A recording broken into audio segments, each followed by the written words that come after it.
कहानी का शीर्षक है बड़की। सुन लो सुनीता, अब से तुम अपने परिवार की 4 रोटी खुद ही सेक लेना।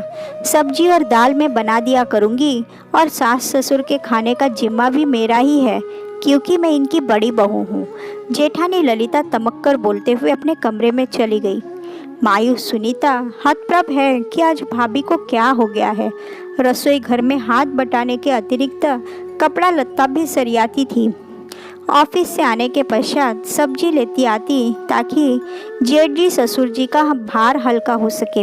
हो सकता है भाभी का मूड ऑफ हो, शायद भैया से कहा सुनी हुई हो, लेकिन यह सिलसिला 10 दिनों तक चलता रहा। अपना और पति राघव के लंच के लिए रोटी पराठा बनाना पड़ता, जिससे ऑफिस 15 मिनट देर से पहुंचती। फिर बॉस की चिल्पो झेलो। एक दिन झल्लाहट और उकताहट से भरी सुनीता पति राघव पर चिल्ला पड़ी। देखो ना, भाभी को क्या हो गया है। किचन में दाल सब्जी बनाकर रख देती है, केवल हम चारों के लिए रोटी नहीं बनाती। कहती है तुम बना लो, और तो और मुझसे ढंग से बात भी नहीं करती। पता नहीं किस बात का खुन्नस पाले हुए रहती है। जैसे वो इस घर की बहू है, वैसी मैं भी हूँ। तो क्या वो हम पर रौब झाड़ेंगी? हद है। क्या मैं उनके जैसा घर खाली बैठी हूँ? 4 पैसे कमाने जाती हूँ, रोज़ सब्जी भाजी ले आती हूँ। अब बताओ क्या रंज है उनको। देखो सुनीता, इस बारे में तुम सीधे सीधे बड़ी भाभी से बात कर लो। राघव पल्ला झाड़ता हुआ कमरे से निकल गया। हे भगवान, ये भी मेरी नहीं सुनते। लगता है सास से बात करनी पड़ेगी। माँ, कैसी है आप? सुनीता को अपने कमरे में देख सास की आंखें आश्चर्य मिश्रित हो उठी कि आज सूरज पूरब से न निकल पश्चिम से तो नहीं निकला। क्या हुआ बहू? माँ, बड़की भाभी को क्या हुआ है? वो कटी कटी सी रहती है हमसे। वो तो तुम खुद ही समझदार हो, लेकिन तुमको लगता है कि ललिता तुम्हारी उपेक्षा कर रही है या अवहेलना।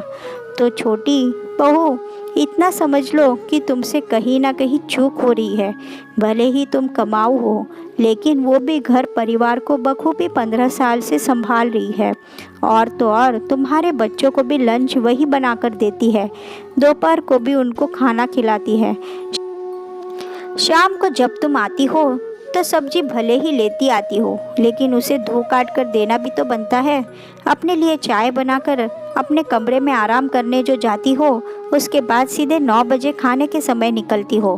बना बनाया खाना परोस कर देना मदद नहीं कहलाता, बल्कि असल मेहनत है सब्जी काटना और आटा गूंदना।